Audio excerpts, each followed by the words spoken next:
The Curse of Camp Cold Lake. Oh great, another camping story. It's the last book in the original series set in a camp, and thank God because it's also the worst. Instead of following the path laid down by Welcome to Camp Nightmare or Jelly Jam, it follows Ghost Camp. The main character this time around is a girl named Sarah. Like so many other characters, she is picked on relentlessly by her peers. And instead of sticking up to them, Sarah thinks it's a good idea to pretend to drown so the other kids will feel sorry for her. Yeah, some plan. Because she ends up in an alternate reality where she meets a ghost named Della River. She doesn't spend too much time in this world as she makes it back to her own, but Della follows her, wanting Sarah to be her friend. Forever. She corners Sarah in the woods where she says she was killed by poisonous snakes, and is about to subject Sarah to the same fate when her real-life friend Brianna shows up and vanquishes Della. Sarah goes to thank her rescuer when Brianna reveals herself to be a ghost as well. And guess who's wanting for a new best friend?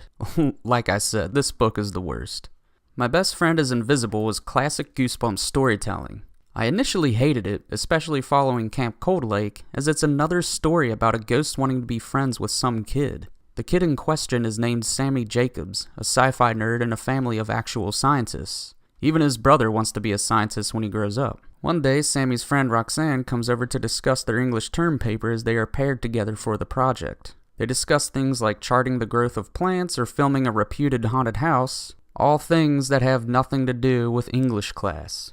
Surefire winners here. While they're discussing this, Sammy's dad comes in acting like a moron and waving around something called a molecule detector light.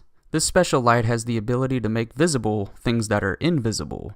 This comes in handy once Sam comes in contact with a supposed ghost named Brent Green. Brent is the one wanting to be Sammy's friend, and when Sam finally shines the light on Brent, he's revealed to be a horrific monster. What does this monster look like? I'll give you some hints. He has one head, only 2 eyes, and 4 limbs. That's right, he's a human. Brent said his mom turned him invisible as it'd be easier for him to make friends. Sammy peels his 5 eyes away from Brent long enough to ask his dad if he can keep him, to which he says no, that Brent belongs in a zoo. After all, his dad says, humans are an endangered species.